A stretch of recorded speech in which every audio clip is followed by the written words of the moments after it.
Welcome to Tri-Valley Sports Final, your program for the best in local sports action. On this week's show, Ryan Iacano takes it deep as the Granada Little League 12 and under All-Stars square off against the Pleasanton 12 and under All-Stars. Michael Moon comes up with a big hit as the Granada 11 and under All-Stars face crosstown rival Livermore. And the District 57 Little League 10 and under All-Star Championship is on the line as Dublin battles Danville. All that and much more right here on Tri-Valley Sports Final.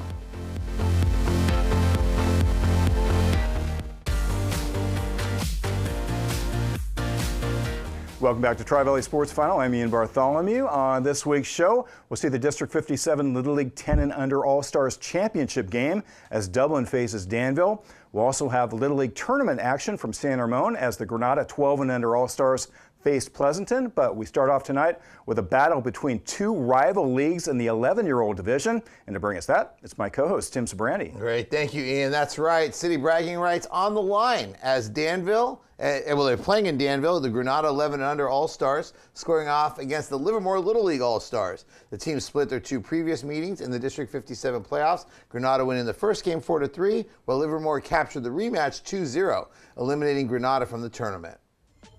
And there we pick it up. Osage Park in Danville, tied 1-1. Owen Higgins on second. Austin Foss walks of Livermore, and that sets it up for Lucas Ross. And that one will end up dropping in. Higgins will go to third, and Foss will go to second. That'll set up Harper Stein, but he'll bounce into the fielder's choice, but Higgins will still score. Livermore up at this point 2-1. Next batter, Logan Gatehouse. Grounding to short, but his speed down the line, he beats it out safely. Foss would end up scoring. Livermore on top at this point 3-1. So after a walk moves the runners to second and third, Brandon Vogel gets the infield single again. That speed down the line, and everyone is safe. Stein scores. Livermore up 4-1. Next, Caden McCoy, blooper to short right, falls in. Gatehouse would end up scoring. So Livermore up comfortably 5-1 at this point. But Granada, bottom of the second, would mount the comeback as Landon Chu on first after the bunt single. Here we see Colin Jones doubles to deep left. Nice play there. Chu gets to third. Jones is at second. Next will be Luke Knott. He hits a liner to center. That would drop. Chu would score. So at this point, Granada trailing 5-2. Next we see the bunt. Titus Ansira drops it down. Jones would end up scoring. So nice sack fly or sack bunt there. And it's 5-3. So now we go to the bottom of the third. Trent Leeds gets the base hit to center.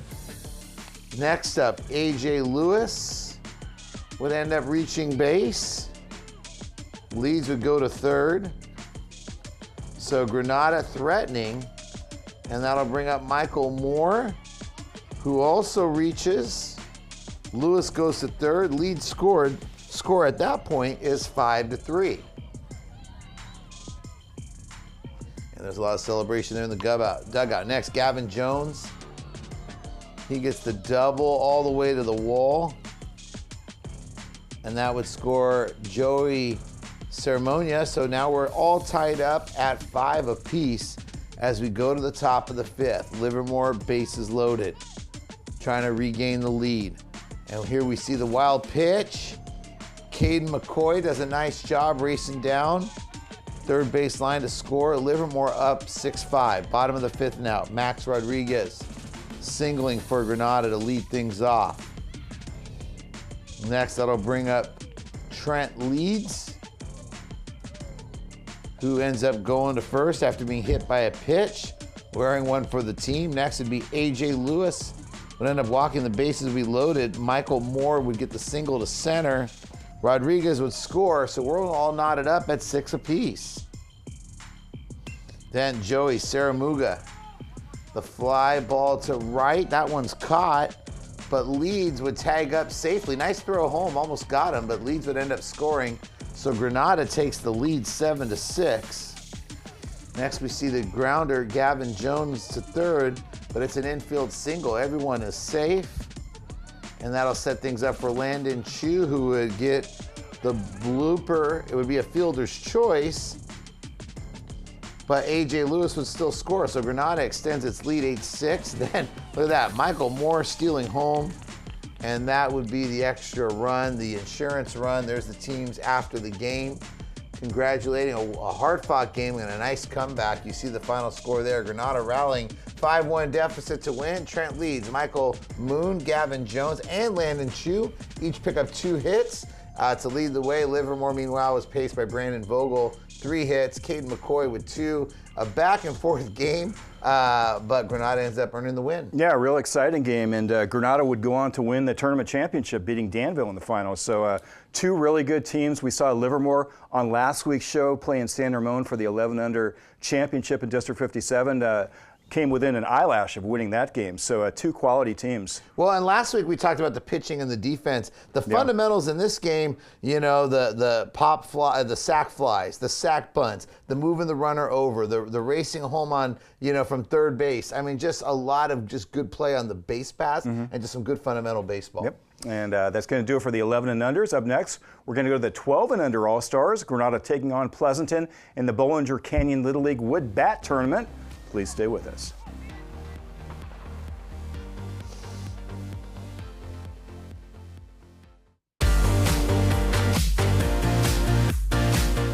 Welcome back to Tri-Valley Sports Final. It promised to be an exciting game as the Granada Little League Major All-Stars, these are the 12 and unders, squared off against the Pleasanton Little League Major All-Stars at the Bollinger Canyon Little League Wood Bat Tournament. Teams met earlier this summer in the District 57 tournament. Pleasanton won that matchup 4-0, so Granada was looking to even the score.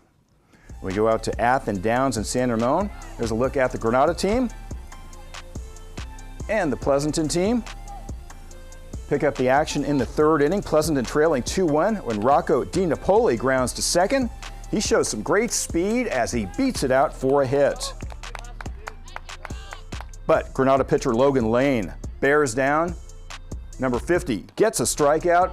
That retires the side. He had 5 Ks in the game. We move to the bottom of the 3rd and some good Pleasanton defense. Ahan Kapoor makes a diving catch at short. Granada comes right back though as Tavita Tia lines the ball down the right field line. He rounds second and coasts into third with a stand-up triple. Moments later, the pitch goes to the backstop. Tia races home and avoids the tag. He's safe.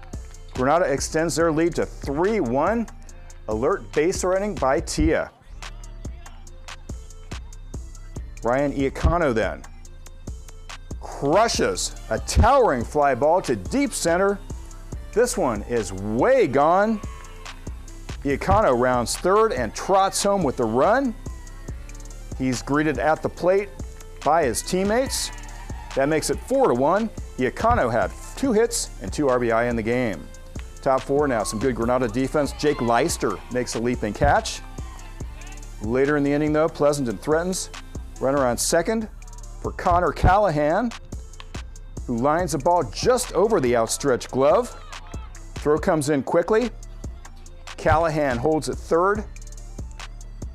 Runners at the corners now, but Logan Lane escapes once again on this hard grounder to short. Dylan Winslow with a nice backhand stop. He throws across the diamond for the out, and Pleasanton comes away empty. In the bottom half of the inning, Granada looks to add to their total. Mays Sears walks. That's followed by a walk to Beckett Sahines. 2 on for Dylan Winslow, who bloops a ball to center. It drops for a hit. Sears moves to third, Sahines to second. Winslow holds at first. Bases loaded for Rowan Rigdon, who is hit by the pitch. He heads to first. Sears scores as Granada increases their lead to 5-1. Logan Lane then lines up base hit right up the middle. Pleasanton gets the ball back in quickly. Great throw by Rocco Di Napoli to catcher Noah Chung. gets the out at the plate. Sahines scored earlier to make it 6-1. Great throw there by DiNapoli. 2 on for defeated Tia, who rips the ball into the gap. That plate's rigged in to make it 7-1. Iacano then drills a single to center. Tia moves to second. Iacano holds it first. Lane scores as the lead grows to 8-1.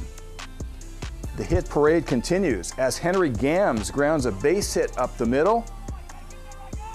Tia moves to third, while Iacano goes to second. Bases loaded for Jake Leister, who chops one deep in the hole. Ball is bobbled. Leister is safe at first. Tia scores Granada's 5th run of the inning as they lead 9-1. We move ahead now to the 5th. Winston Veneer bloops the ball just over Cameron Cooper's glove and into center. Good attempt there by the second baseman. Veneer's on board. Mace Sears then pulls the ball to deep left. This one nearly rolls to the fence. Veneer moves to third. Sears holds at second with a double. A base hit now would clinch the game, and they get it. Beckett Sahines delivers with the single. That drives in both Veneer and Sears. The 10-run rule goes into effect. Good sportsmanship afterwards as the Granada 12-year-old All-Stars defeat Pleasanton 11-1. There you see the final score. Granada pounds out 14 hits en route to the win. 6 Granada players had 2 hits apiece to lead the way. Logan Lane, meanwhile, was masterful on the mound. He allowed no earned runs, only 4 hits while striking out 5, so a great performance all the way around by Granada. And Pleasant is a good team, but Lane was just unhittable basically for them. He was unbelievable. Really tough. He was real unbelievable on the mound. And when you have 6 batters with 2 hits apiece, Iacano with the home run, and a shocker seeing a Tia as an elite athlete. Yeah. We've never seen that before on this show. Exactly. But a really impressive win for Granada. And that's going to do it for the 12 and unders. Up next, we're going to go to the 10 and unders and the District 57 championship game. Dublin taking on Danville. Please stay with us.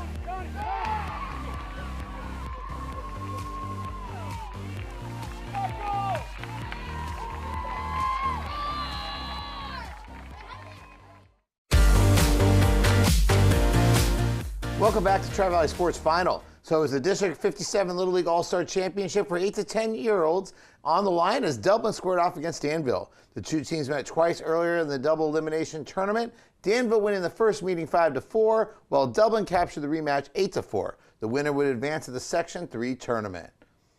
And there we see Dublin, Michael Schaefer, player intros. And fitting of a championship game. Top of the first, it'd be Michael Schaefer again. Here he gets the single to left, but he would ultimately end up being stranded. So bottom of the first now, some nice defense. Carter Hicks at third base with the catch. Good work there. Danville, though, keeping things going as Ryder Topeti gets on first after being hit by a pitch. And then we see Topeti with the stolen base. And now we see Lucius Thompson, the single to left.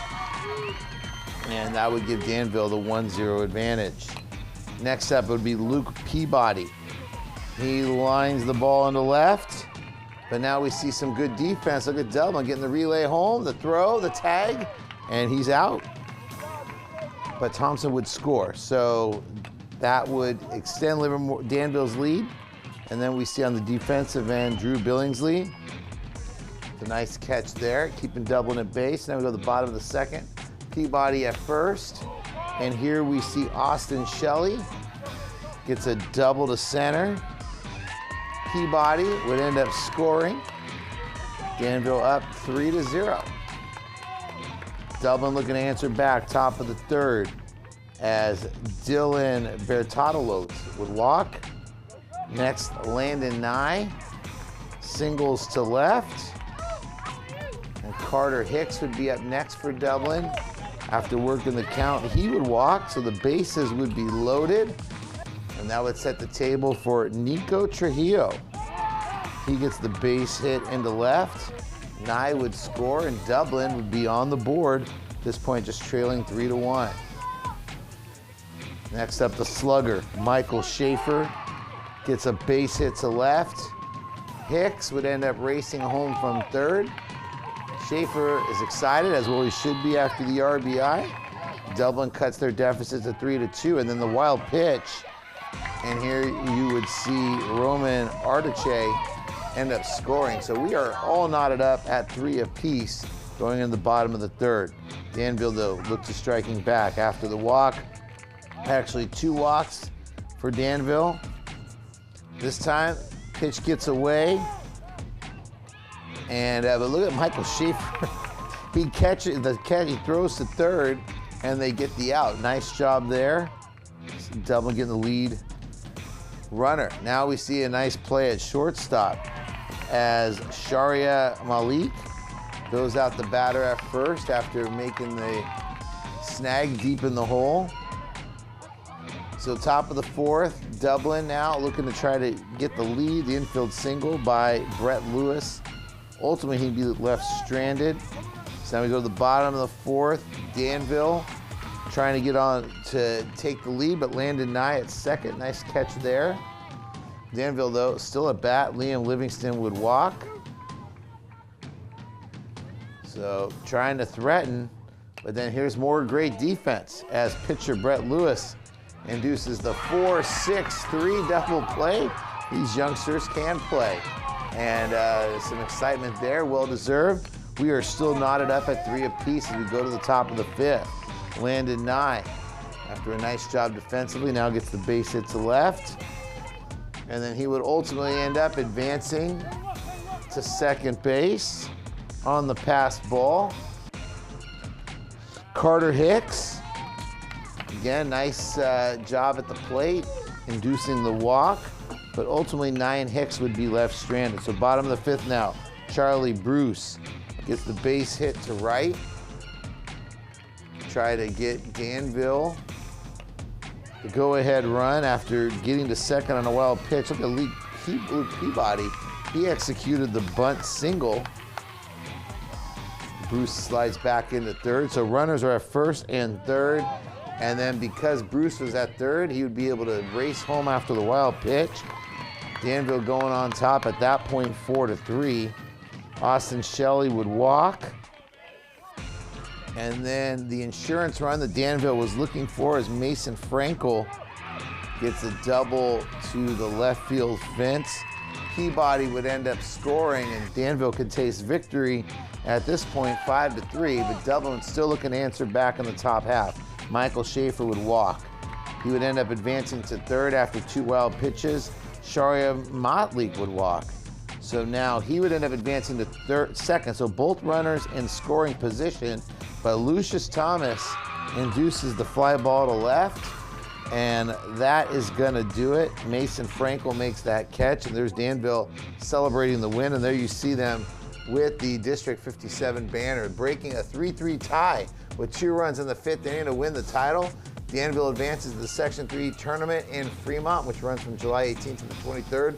Dublin, meanwhile, has played well in subsequent tournaments. They just captured the Surf and Dirt tournament hosted by San Ramon Valley Little League. So nice job for them continuing their success. And this was another great battle. Yeah, just 2 excellent teams, very well coached, no errors in this game, and some timely hitting, some great defense, great pitching at times, and just 2 really good teams, both worthy championship caliber teams. They really were championship caliber teams. I mean, you're seeing double plays, you know, you're seeing just, again, more heads up running, a great job executing, and congrats to Danville for advancing, and congrats for Dublin for their continued success. And that's going to do it for the 10s. Up next, we'll wrap things up and tell you about another local Little League team that recently took a big step in their quest for a Little League World Series berth. Please stay with us. Welcome back to Tri-Valley Sports Final. On our last episode, we saw the Granada Livermore Intermediate Division Little League All-Stars defeat Newark Little League to win the Section 3 tournament. That victory allowed Granada Livermore to advance to the NorCal State Tournament in Marysville, and there they were victorious once again. Granada Livermore wins the championship as they defeat Los Gatos Intermediate 15-1. Granada Livermore now advances to the West Regional Tournament in Nogales, Arizona. That begins July 23rd. There they are. The winner of that tournament will play in the Intermediate World Series in Livermore in August.